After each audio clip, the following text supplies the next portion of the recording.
Recording.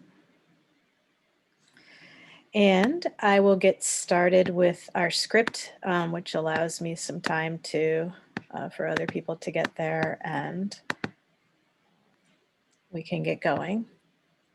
So.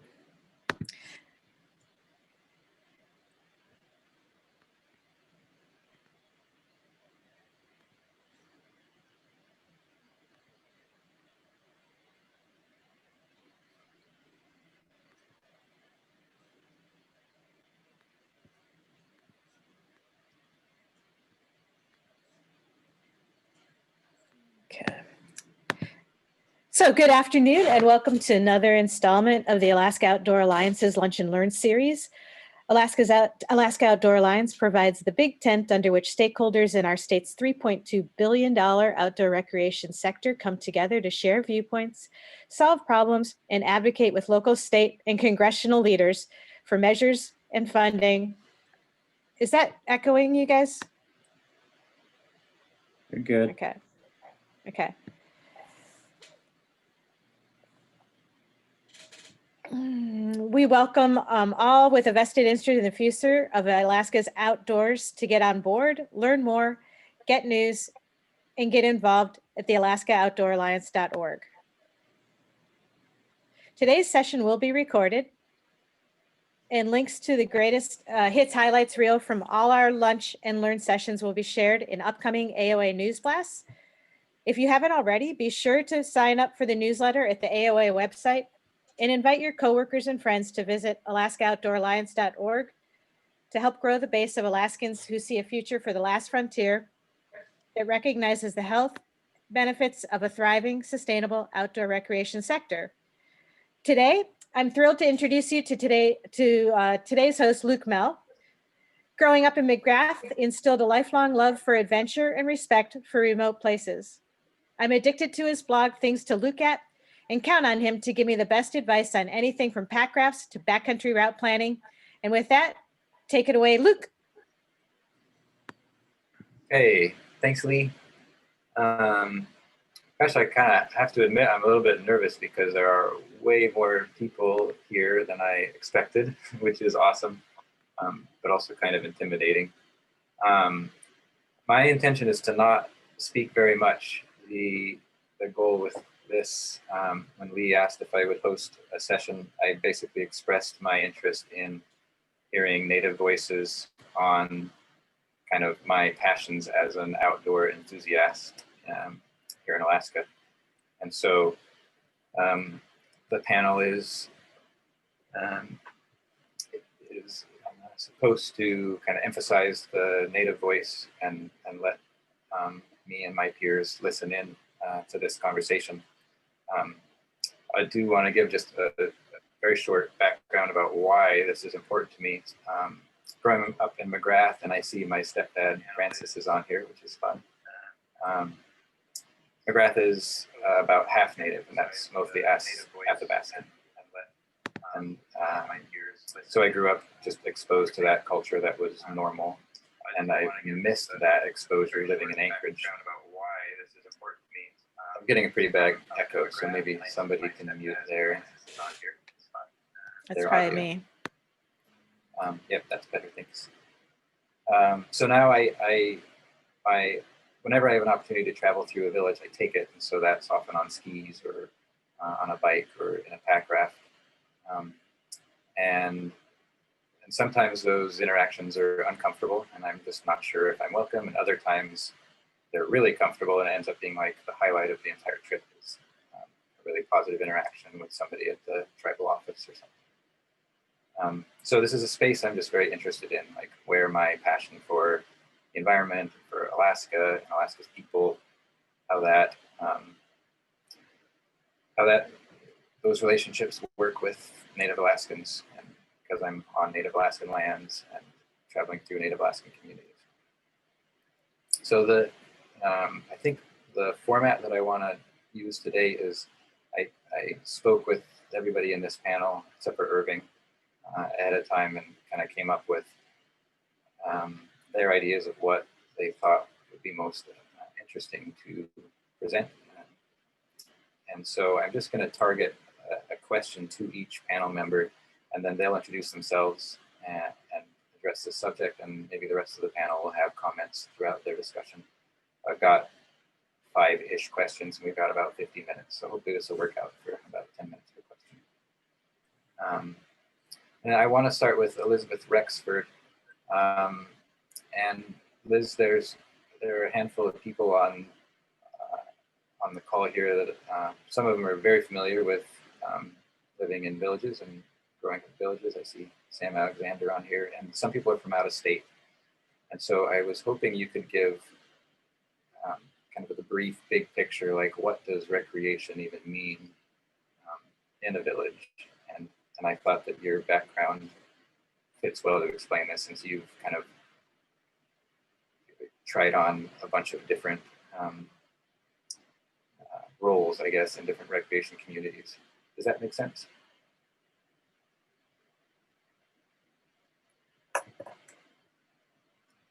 Can't hear your audio right now.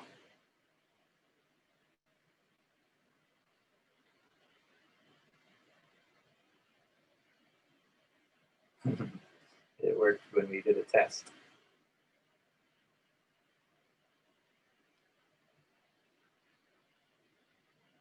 I think maybe she's going to reconnect. That might have been sign language for reconnect. Oh, there it is. Okay, Gotcha. I was allowed to unmute for a little bit. But hi, good afternoon. Thanks for the introduction, Luke. So the question that you asked, I actually wrote down some responses. I was a little nervous. Well, don't forget your introduction too. Oh yeah.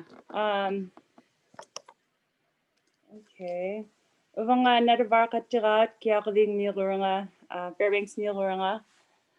Hi, my name is Elizabeth. My name is Nadavark, and I grew up in Barrow and in Fairbanks, and now I reside in Anchorage. And like Luke and a few others that I've seen on the call, I feel like there's probably a number of more people here on the call that have traveled out to rural areas and have participated in improving and increasing recreation activities for Native youth or Native communities. And recreation for Native communities, to me, are positive activities that help to keep community members healthy and grounded. And just from my experience participating in subsistence activities, and I grew up with my grandmother, my Aka, just hearing all of her stories, how recreation has changed from the pre-1940 era up until today. I think in her lifetime, she had seen the most change out of any other generation that I know of. So basically, before the 1940s, they were busy, with all the hunting stories that I've heard and all the hunting activities that I've participated in nowadays. It's a year-round preparation deal for, say, spring whaling, or it takes weeks for preparation post-work for fish camp on the Yukon River. And those are all outdoor activities, and it brings a community together throughout the year. And there's seasonal year activities all throughout the year that revolves around, say, spring whaling and distribution of food. And I feel like throughout the decades, it's changed a little, with snow machines and motorized boats and things like that. But I'd say that a lot of our Native communities are still very active in seasonal hunting activities. And also you see that in some of our sports that we still participate in nowadays. So like the Native Youth Olympics, it all originates from hunting activities and activities that help to improve agility, coordination, and things like that. So for overall what recreation means, I mean, today now basketball is huge. I grew up playing basketball and I love playing basketball. The tournaments are still huge today in our communities. And now I feel like there's so many different types of Native communities today. Our biggest village is now considered here in Anchorage. We have the majority of Native people here in the state now that reside in Anchorage. And I feel like the Native identity has changed over time, over my lifetime, even over the last 30 plus years, in what it means to be Native. Growing up Native in Alaska, from at least the stories in the 70s that I've read and heard about, is so different than what it means to be Native nowadays. Even today, even here in the biggest village in Alaska, is what I've heard a lot of people reference Anchorage as. And I've taught here in the schools as well, and the identities have changed. But overall, recreation Native communities, to me, a lot of it still revolves around the hunting seasons, hunting activities, and now today we have more modern sport activities, which I'm thankful for the other groups that I've been involved in that have brought in new equipment, new activities, exposed students to, and it's really opened up other doors and windows for kids and community members who have participated in new activities that have been brought up through skiing, mountain biking. When we moved to Fairbanks, I started gymnastics and other sports as well. But it's such an important topic right now for increasing activity, movement, and outdoor activities, especially in our time of the pandemic and COVID going on. So thank you, Luke. Thanks for hosting this. Anybody else on the panel want to, anything stand out? Robin, I really liked what you said yesterday about something about like, maybe it felt weird if you went out and didn't come back with a bucket full of berries or something. Like you spend $8 on gas and don't have something to put in the freezer. All right. I think we lost my image. Oh, here it is. Maybe. We can hear you still. Okay. Yeah. Oh, blueberries were my image, though. That was good. My favorite. No, I think of when it comes to recreation in a village, it's pretty rare that you can afford to go burn $10 per gallon of gas without the purpose of coming back with some berries, or maybe you're hunting while you're going. Everybody loves to see the country, but it's always nice to have a fish or something to justify the time you went away and spent that kind of money on running your boat. And most of the recreation is motorized these days, and I think the whole concept of people, they just, it's just so funny, because when I told an elder in my village that I was going to ski to Selwick, I got this big lecture about wolves and all kinds of other bad things that could happen to me. And people have just forgotten that traditionally people traveled under their own power. And the cool thing is that we've got all these people who arrive sometimes to remind people that, you could do this under your own power. I think that's a very cool thing about the whole business of outdoor recreation now. I think this will segue well into what I'm hoping Shane will talk about, because when I looked through Shane's Facebook account, it was just like, he's biking, and then he's like, I'm getting into rafting, and I'm learning how to ski this year, and he's skiing. It's like, man, this guy is getting after it. And so, Shane, don't forget to introduce yourself, but I think we would like to hear from you about, like, I guess, like, do your friends think you're weird to have, to be so interested in these sports where you don't, I mean, I know you're also fishing and hunting, but, and also, what is your motivation and what are the hurdles, both in Anchorage as an adult and for village kids? Like, what are the hurdles for opportunities to play outside? Does this make sense? It does. Thank you for the question. I guess I'll just start with an introduction. As Luke said, my name is Shane Mehl. I'm half Inupiaq and half Irish. My late grandfather is from Shishmaref. My late grandmother, Etataktu, is from Breivik Mission. My mom, Paula Mehl, is from Nome. And my late father is from Pennsylvania. And I was born and raised here in Anchorage, graduated in the early 90s from West Anchorage High School, and have some experience in rural Alaska. Lived part of my childhood in Nome and frequently traveled to communities to recreate and also travel for work. But I like the question, do people think you're weird? Well, my late uncle used to think I was weird for recreating and camping without having subsistence as a priority. He always thought if you're going to go out, you might as well bring back something home for the family. But we recreated differently. He was a very subsistence goal-minded individual.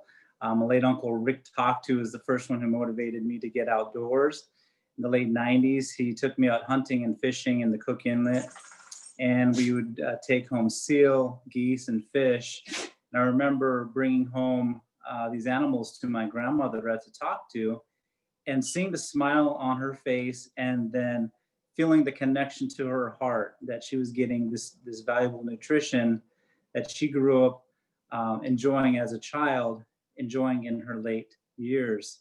That was a really powerful connection that my grandmother and I had. A very fulfilling experience.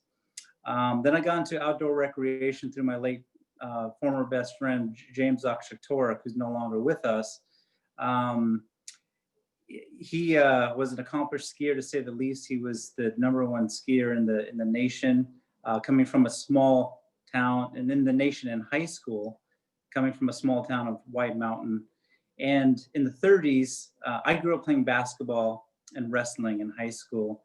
And then in my 30s, started, kind of losing somewhat of an interest in basketball just because of my age and the physical demands of it. And then my friend James invited me to go out to do some cross-country skiing at Kincaid Park, which is a world-class ski trail system. We also have hillside.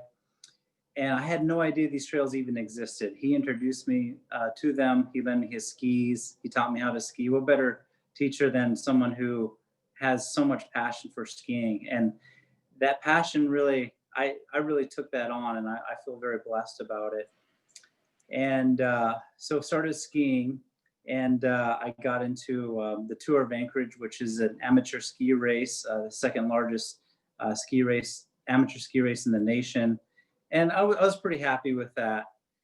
And kind of moving forward, when I turned into my 40s, I decided I wanted to quit drinking alcohol. And I found it was a little harder than I thought.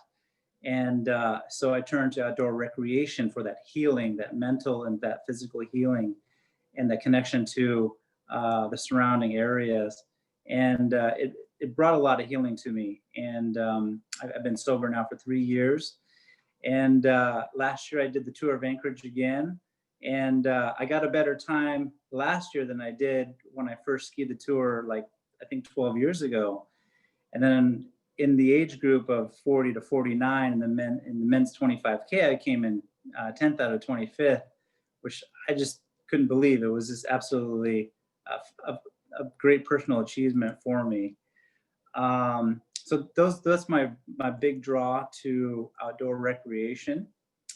Now, one of the questions was, what are some of the, Alaskan natives? I'm going to talk about people in my own age group here in Anchorage. When I talk about skiing or single tracking or biking, most of them grew up playing basketball like myself, and their big objection usually is that they don't have the experience, and that why invest $300 to $500 in a set of skis if they've never done before, if they don't know if they'll like it.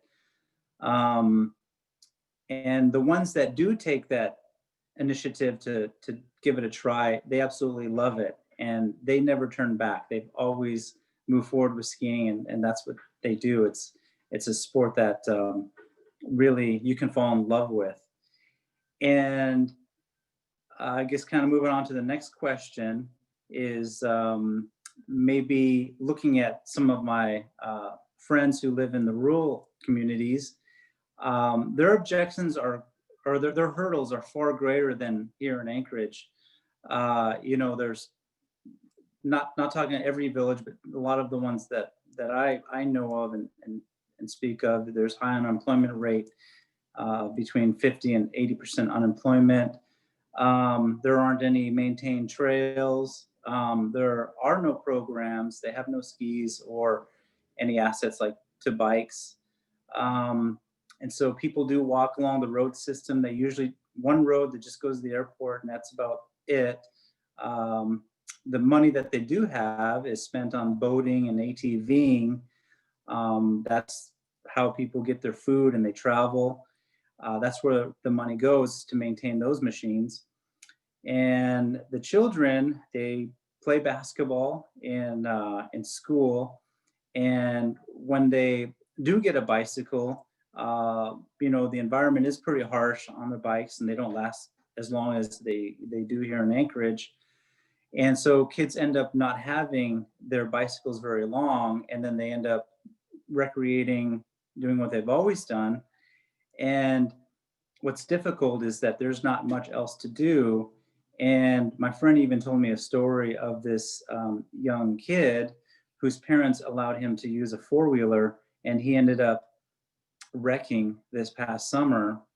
And he, you know, a very sad story. He had to come to Anchorage for facial reconstructive surgery. And I mean, it was very painful to hear that story.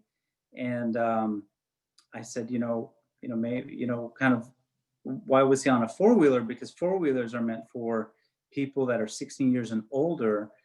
And she said, well, the parents wanted their children to have something to do.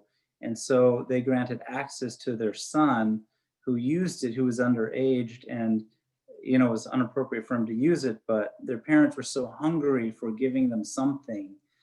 And you know, that's a tragic accident happened. And I also asked about helmets, and they said, well, there's just not that much education when it comes to safety, when it comes to ATVing. And I mean, it's a really harsh reality when you really look at what outdoor recreation can be. I don't want to put like this doom and gloom on it, but there's this really strong need for more outdoor activity like skiing and biking and things. And the trail systems need to even be put in place. I asked her if the kids would, why they don't ski, because number one, they've never had the ski program in like New Halen. There are no groomed ski trails, and they've just never been introduced to it. And I know that when I travel to the community, even just being a guest, these little kids are just so excited. I'll walk like during moose hunting season, I'll walk through the town to go to the store, and these little kids will be drawn and they'll ask who I am, what are you doing here? I said, well, I'm here to visit your, this family here. I'm going to moose hunting. And they're just so intrigued by an outsider coming and showing interest in the community. We're just like a new, something totally new to them. And I could just see in their eyes, they're just so hungry to learn more about life and what life is like. And I know, when my friend purchased bikes for his nephews in the village, when he presented him the bikes, I could just see the smiling faces that the kids had. And this was something they'd never done before. And it really was this gift that just made them feel absolutely valued and gave them a sense of pride. So that's my perception and my experience with outdoor recreation here in Anchorage, and what I was been told by parents about what outdoor recreation is like in some of these villages. Thank you, Shane. Mm-hmm. I think this will work well to next bring in Irving, because his experience in White Mountain is where there really is a mature opportunity for kids to get on skis. I want to mention briefly, I meant to say it earlier, that there's a chat option, on the bottom of this Zoom window, and feel free, everybody, to get in there and chat between yourselves. There are a bunch of Native experts that are participants that aren't on the panel that can probably answer some of your questions. I think as a group, we're not going to have time to take many or maybe any questions from the participants. So anyway, use the chat. And Irving, I'm hoping, so Irving's from White Mountain on the Seward Peninsula, and there's a program there, a mature ski program, and I'm hoping you can tell us about it. Basically between that program and the Ski Coup effort that gets kids on skis across Alaska, there are like 8,000 kids in Alaska that know how to ski. And so I'm hoping to hear from Irving about like, what do the kids get out of it? Do they ski as adults? Is there capacity in a community like White Mountain to try to lure in tourists to use those trails? The village support that? So just kind of general, anywhere you want to go within that space, but please introduce yourself and also kind of what's going on in White Mountain for folks that don't know.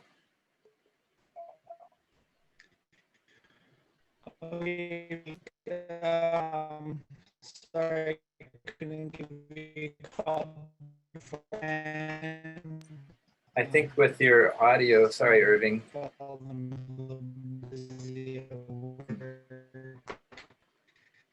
Irving, can you try? My name is Irving Ashfelder from Mountain, Alaska. If you look at the Seward Peninsula. Hold on a sec, Irving. We can't hear you. Yes. Can you try to turn off your video? Can you hear me? Not really, but maybe if you go without video, we'd be able to hear just your audio. All right. Oh, Can you yeah, hear we me? got you. Much better. Awesome.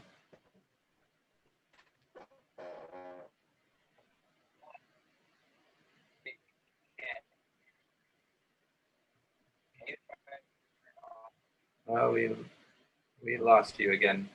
This is proof that Irving is actually in White Mountain on the Seward Peninsula. Okay. Is that better? Is that better? Yeah, let's try that. All right. So I was saying, Luke, I'm sorry I couldn't give you a call this morning to set up to get this going, but I'm busy at work. But like he said, I'm Irving Ashfelder from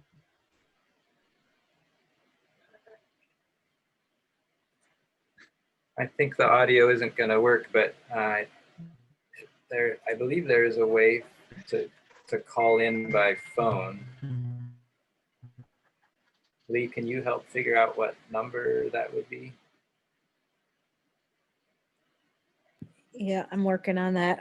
Can you, would it be possible to go on to your next question while I get a phone number for Irving? Yeah, that would be awesome.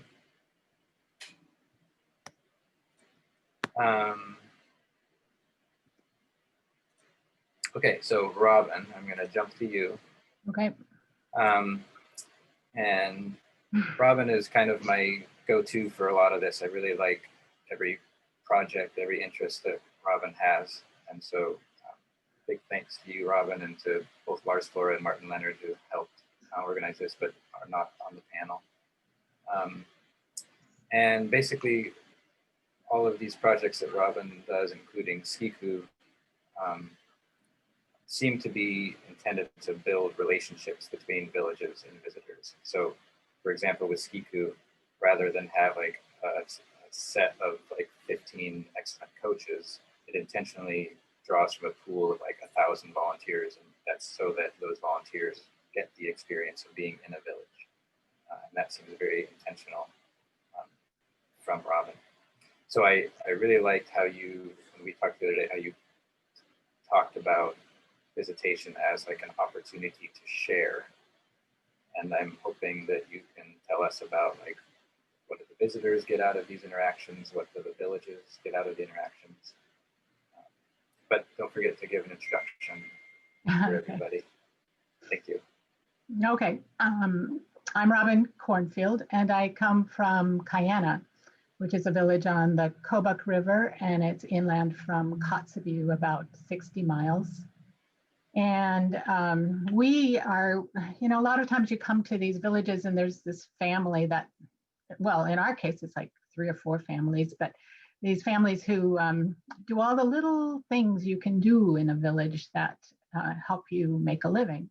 And in our family, we have, if you are somebody, and actually I see on the call a bunch of people who have been involved in various things, but one time I see Vicki Lytle is on the call, and she showed up having gone down the river in a inflatable raft and came to our store, which is the first thing you see when you come to the village. It's a big red building, and you know, the people who just come down the river came in and we talked about their trip, and I just have always loved having the chance to hear about where they came from and what they encountered along the way, and if they were going to keep going down the river, or if they were, you know, what they were doing. And I always wonder, you know, does everybody else in town, you know, are they all so intrigued about it? I'm not sure. You know, I worked for NANA for a long time, and one of the things that NANA did was go village to village and ask, you know, are you interested in visitors coming to town? And I think the interest has to do with often with whether or not you know, people have made the effort to introduce themselves, you know, to go to the city office or to talk to people along the way and to share where they've been. A couple of years ago, this amazing couple had started off by the border by Canada. I mean, can you imagine? I'm over on the Kobuk River in Western Alaska, and these people showed up in pack rafts, having walked all the way from the border of Canada, picked up pack rafts in Anaktuvuk Pass, walked to the Ambler River, went down it in the boats. I mean, it's just amazing to me. And you know, when you're somebody from my village, when we started doing, and I've been running a ski program for a number of years, and when we started, and our own coaches said, well, we're gonna ski to Norvik, and we're gonna ski to Kayana after that, and back to Norvik and over to Selwyn. Honestly, my reaction was, you guys can't do that. You know, this is really something you can't do. You know, I was thinking, well, you're from the city, you have no idea where you are, you know, and yet our trails are really well marked. You can do that, and they proved it. And I think just that has opened the eyes of people that, you know, we can do something. We love snow machines, and we love four-wheelers, we love our boats, all of that kind of stuff. But to see the world, you know, under your own power is what the ski thing is all about.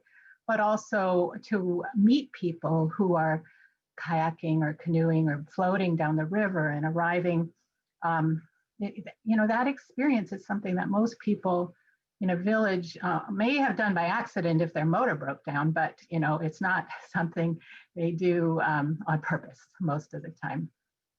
But what I've loved about our Ski Coop program, which involves volunteers who come and they stay for a week in a village, and they stay at the school, which is a different experience than if you were to, you know, really understand what goes on in a home. But, you know, you're at the school, you hang out with the kids for 10 hours a day, and all day long you get to talk, because some people don't move that fast on skis, but you get to learn everything about these kids and their families. You learn about the village infrastructure, you see the clinic and the couple of stores and the post office, and, you know, and you go to the city office and traditional council, you meet the parents. You know, it's just a deeper experience than when you show up at the beach and load up your stuff and quickly go to the airport and get on your plane and leave. You know, just taking that extra time is one of the, I think, the real opportunities that we've been able to offer urban people who now understand villages a little bit more than they would have ever had a chance to. Because often, you know, just because you come to a village doesn't mean you're really that welcome there, unless you take the time to share a little bit, I think. And then on the other side, you know, what do these kids get? You know, they get these incredibly enthusiastic people who are active, who love to be outdoors, who actually in some ways, I remember one of the first years when I went with Lars Flora, who is the other person who created the Ski Coup program. And I'm standing there while these kids come up to him and they say, Lars, where are we going to go today? I mean, it was as if they were seeing their village, their own village, for the first time. And you're exposing people because you go back to the backside of the runway where, you know, people don't usually go on skis in the winter. And that was really fun. And, you know, they're getting to know these people and talk to them. And there's a real sharing that happens. And these people from outside get to know people by name, and the people from the village have friends who continue to communicate with them in many cases after they've gone home. So it's a two-way street and a really great experience for both sides, I think. Awesome. Thank you, Robin. Do we have Irving?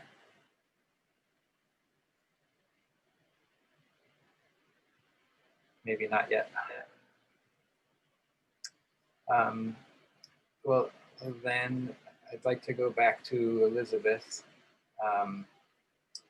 And Liz, I know a bunch of the folks that are on the call are either have gone into Village and not really sure like if and how they should prepare.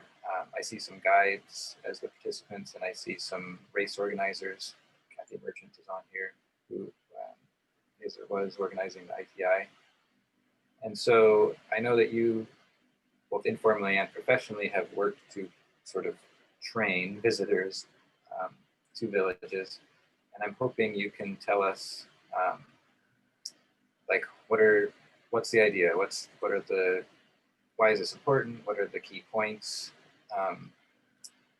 And also, I know I'm kind of loading a bunch of questions on you. People like I will come home and do a trip report and share pictures and share maybe even like a GPS track of where we went in the Brooks Range, something like that.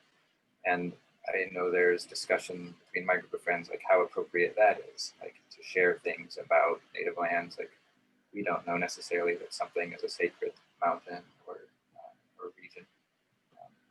So that's a lot of questions I'm throwing at you, but hoping you can just catch whatever feels relevant. Off mute. Yeah. So I think Robin covered a lot in that question as well. And just it's so important on how you introduce a program and yourself to a community. You're working with people's kids. Well, when it comes to sports programming, but also just I think I started traveling to villages when I was about 14, my freshman year of high school. And back then I was really big into NYO and WEO. I used to hold a handful of records. So I was sent out to organize with the schools, the kids in the communities, and to hold larger events. And, you know, we would fill some of the community halls and host mini competitions. And so I feel like as I grew into my professional life, it just kind of became natural in how to introduce a group into community or a new idea, or maybe things that the communities have knowledge of, but expanding upon those. And I appreciated what Robin had mentioned and spending a whole week in a community. So when I came back from college, back to Alaska, I was based here in Anchorage and the North Slope. And I worked with a number of oil and gas my current job, companies, and also with a coal company. And it's so important how you interact with these communities, because you're building relationships with the community, not just communities, but the families, the kids. And what I loved about the Ski Coup program is, well, when I first met them, I was in Barrow, and my nieces were so excited about skiing. And 10 years before then, I was in Barrow skiing and no one would ski. And so me and my cousin picked up skis and we were skiing around town, and people were honking and kind of laughing, and because everyone has cars, snow machines, ATVs. And my nieces were so stoked. And you're opening up whole new doors and windows for these kids. And the more doors and windows that you can open and healthy habits that you can start at an earlier age, the better off I feel like they'll be. I mean, if they were so fired up about skiing that they wanted to keep skiing after school. And a lot of it has to do with the volunteers too. And the last Barrow trip I did, I believe Robin's daughter was on, and the kids absolutely loved her. And she's one of the best talents in the world. I mean, she's competing at some of the highest levels, and to have that talent brought out to our communities, and these kids light up. I mean, our kids out there, they want to be involved, and they want to be part of a bigger program, or a bigger sporting activity or recreation activity.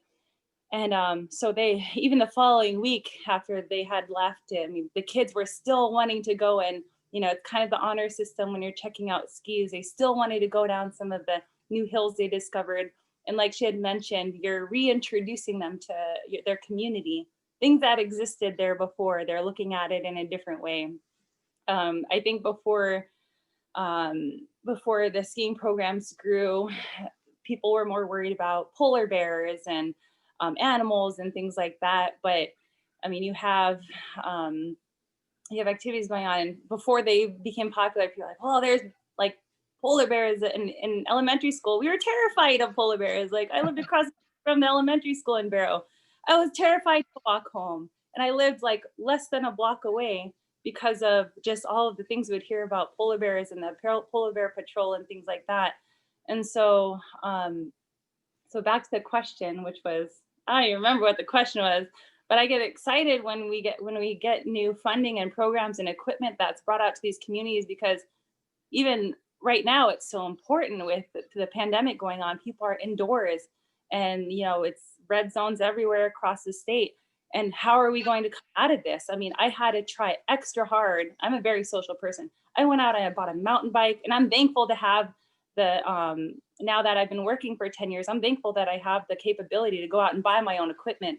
And a little bit of what Shane, I believe, had touched on was the economics, and Robin kind of touched on that as well.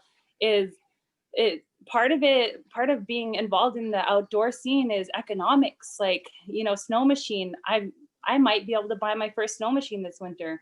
And when I go back home, I'm using my family's equipment and our whaling cruise gear that it took probably about a decade to get to that point. So if you don't have the family network or the means to purchase equipment, and now I spent quite a bit on a new mountain bike this year, and I've been out, and it's not cheap to get into at all. I would have never been able to do this 10 years ago. And so when it comes to improving access to new outdoor activities, I was very thankful for our region, at least, to have our community foundation doing well, where they were able to do a couple of large grants, and along with Lars and the volunteers within the Ski Coup program and Robin, we were able to go out and deliver new equipment for these communities, whereas before it's so expensive. Like what Shane was talking about, when a family is trying to decide where they're spending their money, in Fairbanks, when we moved there, my parents sacrificed a lot to put us into certain programs. Like we really penny pinched, and I didn't compete. Like, I couldn't compete in gymnastics until I got into middle school when it was free. Like, I wanted to do it my whole life, and then I wasn't able to do it until it was free. And then I had years to catch up on. So in these areas where we're introducing new programs, just to have the ability to partner with the providers of outdoor equipment and be able to obtain grants and funding to at least remove the barriers of entry to certain activities. I mean, it goes a long way in my mind, at least, because if you're out there and you're trying to decide, well, am I going to spend a few $100s on a new ski setup? And we're out there and everyone has like flashy gear on. Well, to the kids, at least, the kids are skiing in poopy pants and like their outdoors gear. I'm always so thankful when I see people like Luc, Lars, Robin, who are trying to improve access to equipment and outdoor activities, because it opens new worlds for these kids. And so when you're moving between rural and urban areas, it's so important. I feel like it's so important to be able to grasp onto something. Like when you're coming into Anchorage, we have some of the best trails out here.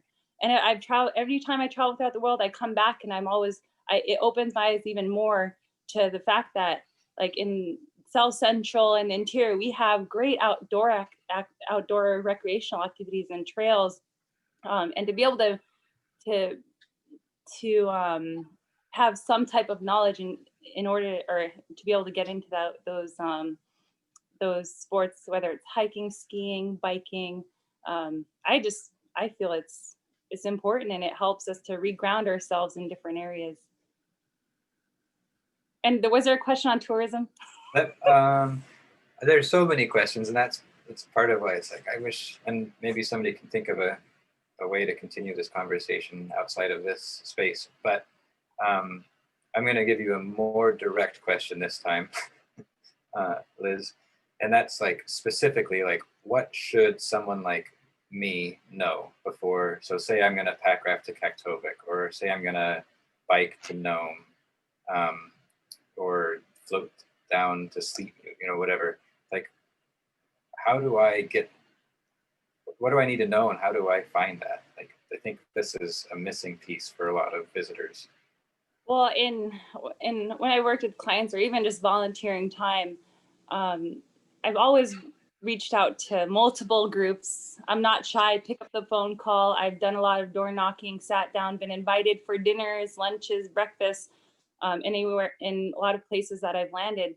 But it's just, I cannot stress enough the importance of reaching out ahead of time and multiple times before, well, I think if it's a solo trip, it's a little different. But also even upon landing, before you do the trip, like if I were to do a solo trip, and I've seen your website, you've done some amazing outdoor stuff that I may never be able to do. I mean, that's why I was nervous to do this talk, but if I were to do a solo trip and I had skills and knowledge to offer to the community, I would call ahead of time and just say, hey, I'd like to give a talk or a presentation on this topic. And I know it may sound a little crazy what I'm about to do because it's out of the ordinary, but I would like to offer a presentation, just like a teaching moment, a lunch and learn. Like when I came back to college, back up to Barrow, they're asking me to at least give talks just to share knowledge. People are curious. And so I feel like there's so many opportunities there to bridge the worlds. And your outdoor world, you have a lot to offer a lot of these different areas, different regions in terms of teaching moments. So first, I can't stress enough just the amount of outreach to be done beforehand. And then also just setting up a date and time to give an hour presentation, like a few hours of this is how, like a how-to demonstration. If there is time and equipment and enough resources to do that. And also just, so outreach is important. I'd say that's the most important thing before doing these activities and trips. And people appreciate those phone calls. I'll call the city, tribe, the corporation, any of the nonprofits, the subsistence groups. And then if I have a specific question, then I'll, like, if I'm doing like a business development grant or loan program, then I'll ask for references. Is there anyone in the community that has a strong entrepreneurial spirit that wants to start a business, but that you can think of? Because in a lot of these areas, there was no access to loans, no access to the banks. They would never loan in the Wade Hampton area and in some of the low and the economically depressed areas. So it's just picking up the phone, asking for references, or being like, hey, like, I think there's a big interest for skiing in this area, or is there an interest of pack rafting, or I don't know, different materials, or kind of like a teaching moment of equipment, things like that. There's so much potential out there, but just picking up the phone and building those connections months before arriving, and those were the best outcomes that I had, whether it came from oil and gas, coal, recreation activities, business development, grants and loans. It's kind of like an over communicating before you get there, but in a respectful way, where you're building those relationships a couple of months before even arriving. I think that touched on, I'm seeing several comments in the chat that you just answered. So that was good information. Robin or Shane, did you have anything to add to that? Sort of like, what should a visitor know? I'll let Shane talk. Oh, thank you. I would probably have to say that probably connect with the main entities like the tribe, the school, and the city. Let them know who you are. Provide material that can be faxed or emailed, and they can be printed off about your program that you'd like to introduce. That way they can post flyers up at the school, at the post office, at the tribal hall.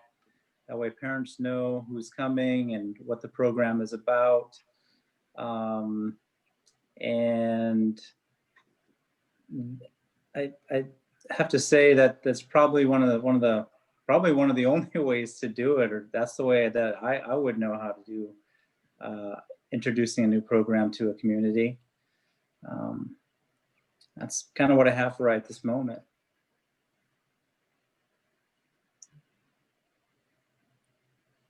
Somebody sent me a message. Just well, I'm not sure. You know, we've put ski equipment in 55 villages now, and so it's really nice to know that we get beyond the price issue for skiing and that kind of stuff. Somebody sent me a message saying, well, remind people that, you know, this business costs quite a bit, and it does, but that was why we found supporters, corporate supporters, to help us cover the cost to be able to offer the services we've been doing. And but when it comes to communicating with the villages, I think a little bit about the people who offer that maybe the same trips year after year, landing at the same villages year after year. You know, I think really taking a separate opportunity to come into those places, to meet with the communities, to talk about what you're doing. You know, I just keep thinking there should be a place somebody could go to.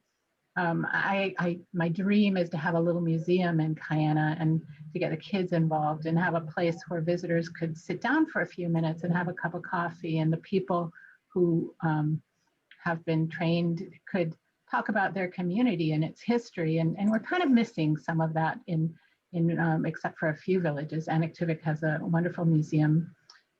Maybe there's a few other places that also do, but to me, that's just such a great teaching opportunity locally, but also the sharing part is really an important you know, way for people to learn communication skills and that sort of thing. So that's a kind of thing I think is our responsibility on a village level, to find a way for our community to be more welcoming, but there's lots of reasons to do it, not just, I mean, we really don't get very many visitors in a place like Kayana, but that doesn't mean it's not worth doing.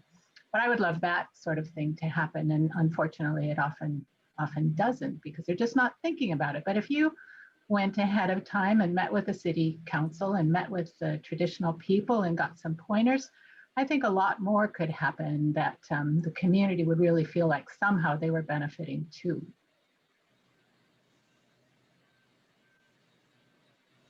Thank you, Robin. I think, Irving, you're not here, are you? Shoot. Oh, sorry that we didn't get to hear from Irving. We've just got a couple minutes here before the end of the hour, and I would just, I guess, like to open it up to the panel. You know, we've got, what, 60 people here now, and I think 100 signed up with interest. So advice you can give the participants here, and it is mostly a mix of native and non-native people that are interested in playing outside without maybe being able to justify why they like it. So advice on how, there's a comment here from a nurse here in Anchorage, like, how can I help natives that I'm interacting with at the hospital, like, feel comfortable going to Flat Top or going to Goose Lake or whatever. And likewise for people coming to the villages. Any advice for this audience?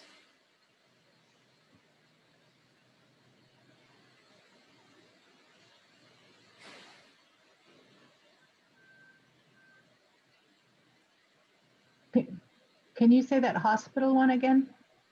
Yeah, it sounds like my mic wasn't working. There was a comment.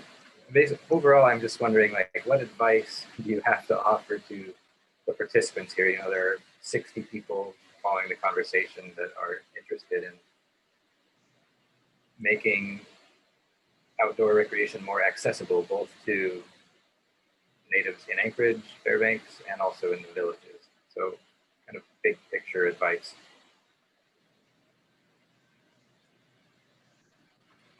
Well, you know, here in Anchorage, we've got such amazing programs, and perhaps, you know, they need to make, you know, we've got Junior Nordic, you know, what kid shouldn't be doing Junior Nordic? It's just an amazing thing that's created opportunities for so many people. We're just a standout place in the world because of that. But that was why, when knowing that kids in my village weren't getting the opportunity, I mean, that was the whole reason behind creating the Ski Coup opportunity. But there's many connections to Native corporations because they're part of the big support base for Ski Coup type program. But when it comes to the hospitals, you've got really cool, you know, if you're a skier, you know, to be able to go over to the school and say, I'd like to take a few kids out skiing with me in the afternoon, or, you know, or something like that. The best thing is for that equipment to get used as much as possible throughout the whole winter, not just us showing up for 5 days. You know, we have many opportunities to lengthen the season. We just need more people on the ground. And I think when people move to a place like that, working with the kids is a great way to create a relationship in the community that you just don't get when you're just going to your compound and your place, you know, the special place that hospital people live. You know, it takes an effort to get out into the community and really meet people, and doing it through the kids is a really good way to do that.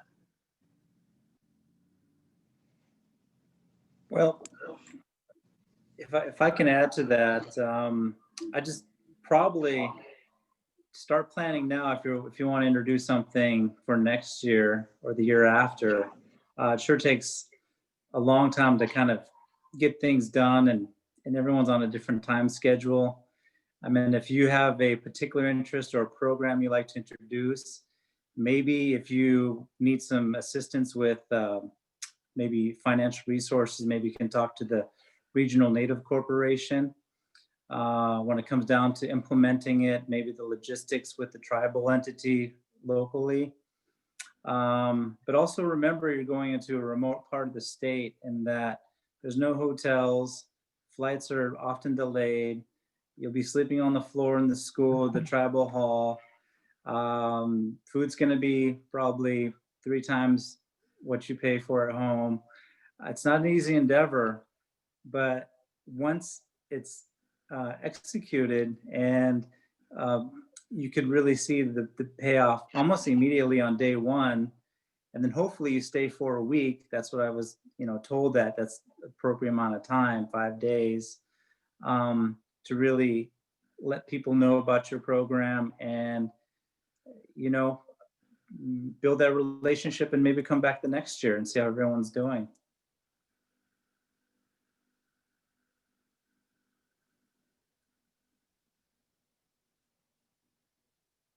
Liz, any closing thoughts?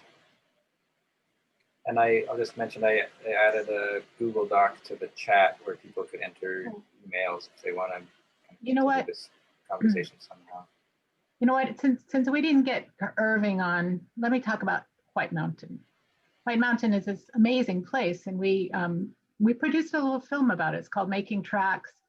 And what it's about is this 45 years of skiing in this village. A man by the name of John Miles showed up there with a bundle of skis and got everybody in all the villages in that region. He calls it, he brainwashed somebody in every village to be the ski coach. And pretty soon all the villages had skiing as their main sport.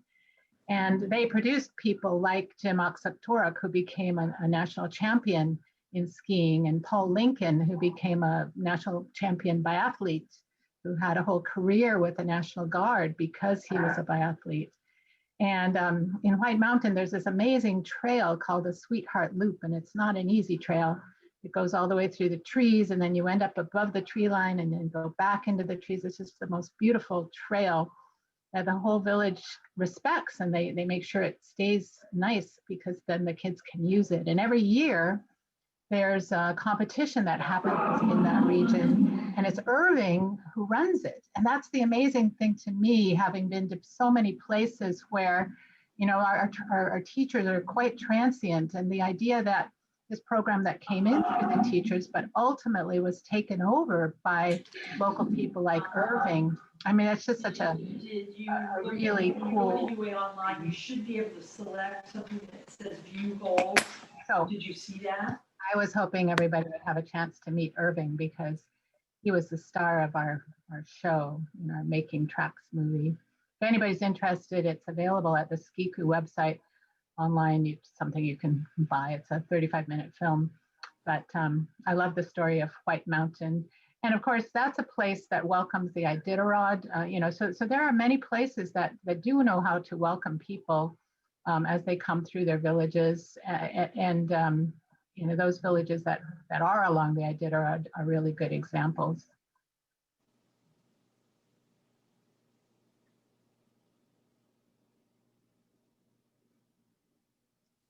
Well, I think we're out of time here, and I want to honor that, everybody's busy schedules. Liz, did you want to add anything?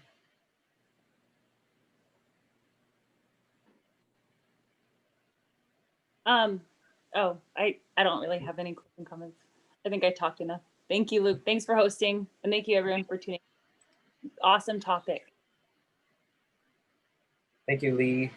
Yeah, and as far as where to go from here, I would love to hear from, I see Mallory Conger's on here, and I know you've done some really cool trips. I'm pretty jealous of some of what you've seen. Oh, and now we have Irving just in time to say goodbye. So yeah, I'll figure out a way to kind of collect an email list and continue this conversation. Lee, you probably want to close this out. Yeah, thanks, Luke, and thanks to Robin and Liz and Shane. I found that really inspiring to hear you all, and got my brain working about ways I can better interact with villages and consider ways we can just do more of that. But I want to invite all people on the call to next week for the online version of the 5th Annual Confluence Summit on the Outdoor Economy. Our guests next week include Lisa Murkowski and former Governor Tony Knowles, and a great guy from Heidelberg, Damon Bell-Holter, who's a former pro basketball player, who's is cycling with a cause for raising awareness of mental health issues for Black and Indigenous men. Anyway, they should be great sessions. And our tourism roundtable will feature a regenerative tourism catalyst, Mary Goddard. She's with Southeast Sustainable Partnership. And then also Sitka Tribe of Alaska, the Economic Development Director, Camille Ferguson. And so we're going to be talking about these new dimensions in tourism, and hopefully we provide time for audience feedback in those discussions. And then on the last day, on the 29th, we have New Mexico Representative Angelica Rubio and Alaska Rep. Garen Tarr, who are going to be introducing the concept of an outdoor equity fund, which is an idea pioneered in New Mexico. But what they did was the state legislature created a fund to get money to programs that serve underserved kids, to get them into outdoor programs that build skills and confidence and plant the seed for future careers. But you can get all those details and info at alaskaoutdooralliance.org. Hope to see some of you next week. And we will have these lunch and learns every Wednesday for the foreseeable future, at least till the holidays kind of kick in. And I welcome Luke to put together another session. No pressure. But anyway, thank you so much to everyone, and we'll see you next time. Get outside, go vote. Thank you. Sure will.